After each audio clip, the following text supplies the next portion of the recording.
J'ai un parcours classique dans la finance d'entreprise. Je suis passé par différents métiers, d'analyse financière à contrôle de gestion jusqu'à DAF ou responsable du contrôle de gestion, dans différents secteurs d'activité, dans différents types d'entreprises, de la très grande entreprise à la petite entreprise.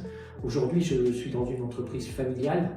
Et ce qui m'a amené à être manager de transition, c'est en fait le fait que j'ai une expertise dans les environnements complexes, où il faut faire passer un plafond de verre en général aux dirigeants pour qu'ils puissent justement après accéder à la croissance en toute sérénité.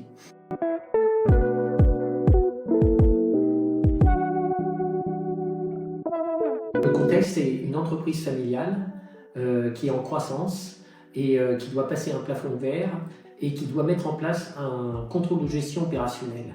Donc c'est dans ce contexte que Reactive Executive m'a contacté pour mettre en place cet outil de contrôle de gestion opérationnelle.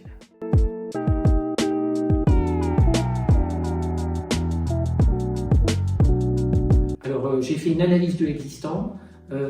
Ensuite, à partir de cette analyse de l'existant, j'ai proposé un diagnostic que j'ai partagé avec Reactive Executive et avec les dirigeants de l'entreprise qui ont accepté mon diagnostic.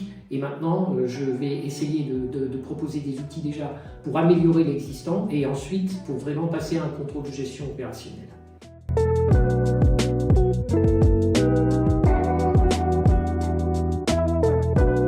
J'ai été dans l'outil utilisé par la société dans laquelle je suis actuellement manager.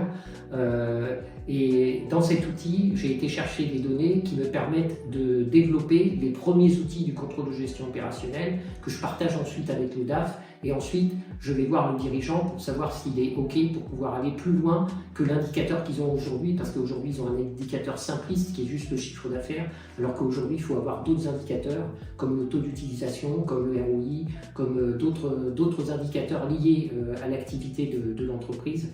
Et donc, justement, ces allers-retours avec le dirigeant et parfois Reactive, puisque j'ai sollicité aussi une personne chez Reactive, me permettent d'avancer assez rapidement dans la mission. Dans le métier de manager de transition, il y a deux points qui sont essentiels.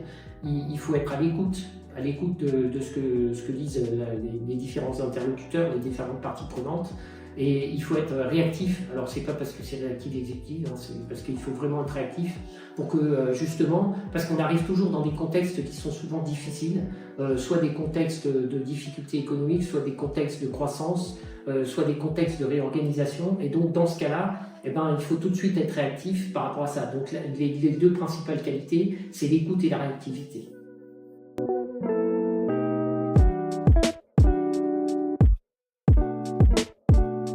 Reactive Executive m'a accompagné dès le départ, notamment dans le diagnostic et aussi à confirmer mon diagnostic. Et aujourd'hui, compte tenu de l'excellence opérationnelle développée par le cabinet Reactive Executive, ça amène aussi à avoir un échange permanent donc avec le cabinet et puis justement à savoir si on va dans le bon sens dans la mission ou si au contraire il faut recadrer les choses, etc.